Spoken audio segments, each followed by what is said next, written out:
ছেলেটি এমনভাবে শুয়েছিল যেন তাকে দেখে মনে হচ্ছিল ছেলেটি হয়তো মারা গিয়েছে। দূর থেকে একটি ঈগল ছেলেটিকে দেখে তাকে খাওয়ার জন্য ছেলেটির কাছে যায়। যেমনই ঈগলটি ছেলেটিকে খেতে যাবে ঠিক তখনই তার জ্ঞান ফিরে আসে। মুহূর্তের মধ্যে ছেলেটি ঈগলটিকে ধরে নিচের দিকে ছুঁড়ে ফেলে। নিজেকে সেই পাথরের উপরে দেখে সে খুব ভয় পেয়ে যায় এবং সাহায্যের জন্য জোরে জোরে চিৎকার করতে থাকে। খুব অল্প সময়ের মধ্যে সে বুঝতে পারে যে সেখানে তাকে সাহায্য করার মতো কেউ নেই। কিন্তু ছেলেটি এত সহজে হার মানার পাত্র ছিল না, তাই সে ঝুলে ঝুলে নিচে নামার সিদ্ধান্ত নিল। কিছুটা নিচে নামার পর বারবার তার পা পিছলে যাওয়ার কারণে ছেলেটি কোনোভাবে নিচে নামতে পারছিল না। কোনো উপায় না পেয়ে ছেলেটি তার সমস্ত শক্তি দিয়ে পাথরটি আঁকড়ে ধরল। কিন্তু আশ্চর্যজনকভাবে কিছুক্ষণ পর সেই স্থানে প্রবল বৃষ্টি শুরু হলো এবং দেখতে দেখতে নিচের মরুভূমি একটা নদীতে পরিণত হলো। ছেলেটি বুঝতে পারে এটাই তার জীবনের শেষ সুযোগ, তাই সে কোনো কিছু চিন্তা না করে সেই নদীতে ঝাঁপ দিল। এখন প্রশ্ন হলো, এমন একটা জায়গায় ছেলেটি পৌঁছালো কিভাবে এবং ছেলেটির পরিচয় বা কি? তো এইসব কিছু জানতে আমাদের কাহিনীর কিছুটা পেছনে যেতে হবে। এখানে আমরা ইউরোপিয়ানদের দেখতে পাই যারা উপজাতিতে বাস করত এবং একসাথে শিকার করত। তাদের মধ্যে একটা উপজাতি সর্দারকে দেখানো হয় যার নাম ছিল তাও। শীতের জন্য খাবার সংগ্রহ করার জন্য তিনি তার উপজাতির লোকদের নিয়ে শিকারে বের হয়েছিলেন। তাদের সামনে বিশাল মহিষের একটা পাল ছিল। মহিষের পালটি তাদের আক্রমণ করে। হঠাৎ একটা বন্য মহিষ তাওয়ের ছেলে কেরাকে আক্রমণ করে, আর যাকে আমরা মুভির শুরুতে দেখেছিলাম। তাও তাকে সরে যেতে বলে, কিন্তু সে ভয় পেয়ে যায়। কেরা পালানোর অনেক চেষ্টা করে। বন্য মহিষটি তাকে তার শিং দিয়ে আঘাত করে এবং একটা খাদের দিকে ছুটে যায়। কেরার পিতা তাও এই দৃশ্য দেখতে পান। তিনি তার ছেলেকে বাঁচানোর জন্য মহিষের উপরে বর্ষা ছুঁড়ে মারেন। যদিও বর্ষাটি মহিষের গায়ে লাগে, কিন্তু ততক্ষণে মহিষটি কেরাকে খাদের কিনারার দিকে ছুঁড়ে ফেলেছিল। কেরা খাদের মাঝখানে একটা পাথর আঁকড়ে ধরেছিল। তার বাবা সেখানে পৌঁছে যান এবং তার ছেলেকে বলেন হাল ছেড়ো না। কিন্তু হঠাৎ পাথরটি ভেঙে যায় আর কেরা নিচে পড়ে গিয়ে পাথরের মাঝখানে তৈরি একটি সরু পথে গিয়ে আটকে যায়। কেরার বাবা তাকে বাঁচানোর জন্য নিচে যেতে চান, কিন্তু তার উপজাতির লোকেরা তাকে বাধা দেয়। তারা বলে সেখানে যাওয়ার কোনো পথ নেই, তোমার ছেলে এখন এই দুনিয়াতে নেই। আমরা তোমাকে হারাতে চাই না, তুমি আমাদের উপজাতির সর্দার, তোমার দায়িত্ব আমাদের সকলকে রক্ষা করা এবং আমাদের সকলকে বাড়ি ফিরিয়ে নেওয়া। তাওকে তাদের কথা মানতে হয়, কিন্তু তিনি সারাদিন সারারাত শিলার কিনারায় বসে তার ছেলেকে ডাকতে থাকেন। পরের দিন সকালে যখন তার ছেলে ফিরে আসে না, তাও এবং তার সহযোগী কেরার স্মরণে একটা ছোট পাথরের স্মৃতিস্তম্ভ তৈরি করে এবং তাদের শিকার নিয়ে নিজ উপজাতিতে ফিরে যায়। কিছুক্ষণ পরে সেখানে বৃষ্টি শুরু হয়, যার ফলে নিচে পানি জমে যায় এবং সে পানিতে পড়ে যায়। এর ফলে সে এই যাত্রায় বেঁচে যায়। কেরা তার ভাঙ্গা পায়ে কাঠ দিয়ে ব্যান্ডেজ করে এবং খাড়া ঢালের উপরে পৌঁছে যায়। সেখানে সে দেখে তার নামে একটা স্মৃতিস্তম্ভ তৈরি করা হয়েছে। সে বুঝতে পারে যে তার বাবা এবং তার উপজাতির লোকেরা বিশ্বাস করে নিয়েছে যে কেরা মারা গিয়েছে। যখন সে পানি পান করতে যায় তখনই কিছু নেকড়ে তার উপরে আক্রমণ করে। কেরা গাছের দিকে পালিয়ে যায়, কিন্তু গাছে ওঠার আগে একটা নেকড়ে তার পা ধরে ফেলে। কেরা তার ছুরি দিয়ে নেকড়েটিকে আহত করে এবং গাছে উঠে যায়। সারারাত নেকড়েরা সেই গাছের নিচেই ছিল। সকালে যখন কেরা ঘুম থেকে উঠে তখন সে দেখে যে সব নেকড়েরা চলে গিয়েছে, শুধুমাত্র সেই নেকড়েটি সেখানে ছিল যাকে সে আগে আহত করেছিল। কেরা তার ছুরি দিয়ে নিজের জন্য একটা বল্লম তৈরি করে এবং যখন সে নেকড়েটিকে মারতে যায় তখন তার আহত নেকড়েটিকে দেখে তার প্রতি মায়া জাগে।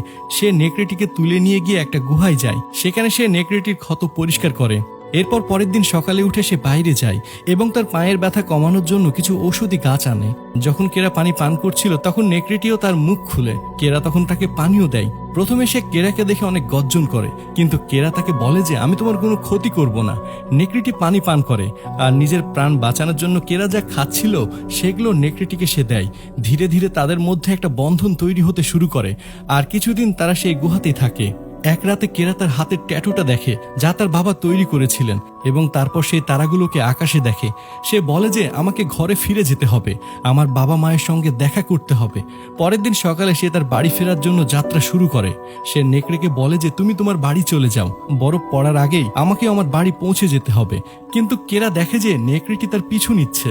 যদিও কেরা অনেকবার তাকে তাড়ানোর চেষ্টা করেছে, কিন্তু নেকড়ে তার পিছু পিছু যেতেই থাকে এবং যখন সে একটা শুকুর দেখতে পায় তখন সে শিকার করার চেষ্টা করে, কিন্তু শিকার করতে পারে না। কেরা বুঝতে পারে যে সে ক্ষুধার্ত, তাই কেরা তাকে খাবার দেয় এবং সে নিজেও কিছু খাবার খায়। এই প্রথমবার নেকড়েটি কেরার হাত থেকে পোকামাকড় খায়, অর্থাৎ এখন তারা দুজনে খুব ভালো বন্ধু হয়ে গিয়েছে। এরপরে নেকড়েটি একটা ছোট্ট প্রাণী শিকার করে এবং তারা একসঙ্গে সেটি খায় এবং রাতে একসঙ্গে ঘুমিয়ে পড়ে।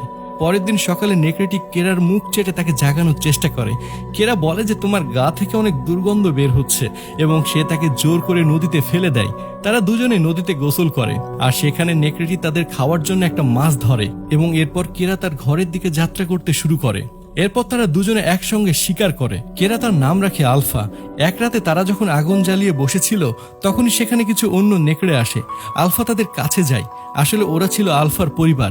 কেরা বুঝতে পারে, সে আলফাকে বলে যে তোমার পরিবারের সঙ্গে যাওয়া উচিত। আলফা তার পরিবারের সঙ্গে চলে যায় এবং পরের দিন সকালে কেরা তার যাত্রা আবার শুরু করে। এখন বরফ পড়তে শুরু করেছে, অর্থাৎ খুব ঠান্ডা। কেরা ক্রমাগত তার পথে এগিয়ে যাচ্ছিল। তখনই সে দেখে যে কিছু নেকড়ে একটা মৃত শিকার খাচ্ছে, যাদের মধ্যে আলফাও ছিল। কেরা তাকে চিনতে পারে, সে আলফার দিকে দৌড়ায়, কিন্তু তখনই বরফ ভেঙে যায় এবং সে জমে থাকা পানির মধ্যে পড়ে যায়। আসলে এটি একটি বরফে ঢাকা জলাশয় ছিল।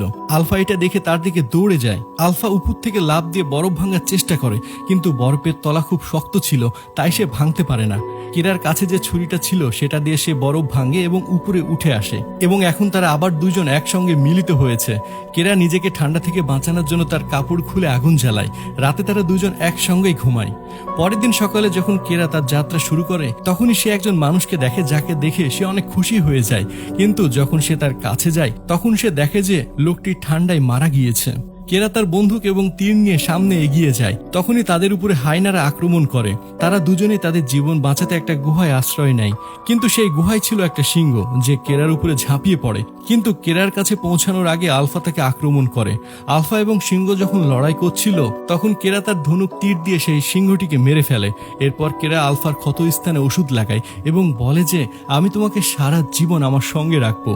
এর পরের দিন সকালে তারা আবার তাদের সামনের যাত্রা শুরু করে, যেখানে তারা অনেক ঠান্ডার মুখোমুখি হয় এবং শেষ পর্যন্ত সে একটা স্মৃতিস্তম্ভে পৌঁছে যায়, যা তাদের পূর্বপুরুষদের স্মরণে তৈরি করা হয়েছিল, যেখানে কেরা এই যাত্রার শুরুতে তার পরিবারের সঙ্গে এসেছিল। এটা দেখে সে খুব খুশি হয়ে যায়, কারণ তার পথ একদম সঠিক ছিল এবং তার বাড়ি খুব একটা বেশি দূরে নয়। তারা বরফ ঠান্ডায় ক্রমাগত এগিয়ে যেতে থাকে, কিন্তু এখানে আলফা আহত হওয়ার কারণে সেখানেই পড়ে যায়। কেরা তাকে তার কোলে তুলে নেয় এবং ক্রমাগত এগিয়ে যেতে শুরু করে। কয়েক ঘন্টা ভ্রমণের পর সে তার পরিবারকে দেখতে পায় এবং আলফাকে নিয়ে সে তাদের কাছে পৌঁছে যায়। যখনই সবাই তার কোলে আলফাকে দেখে তখন তারা অবাক হয়, কারণ এই প্রথম কোনো মানুষ একটা জীবন্ত নেকড়েকে তাদের পরিবারের কাছে নিয়ে এসেছে। কেরা তার বাবাকে বলে যে আলফাকে বাঁচান, এবং তারপরে সে অজ্ঞান হয়ে যায়। যখন কেরার জ্ঞান ফিরে আসে তখন সে তার ঘরের ভেতরে থাকে। আলফাও তার কাছে আহত অবস্থায় শুয়েছিল। তখনই সেখানে একজন মহিলা আলফার একটি ছোট্ট বাচ্চাকে তুলে নেয় এবং বলে যে আমাদের পরিবারে তোমাকে স্বাগত।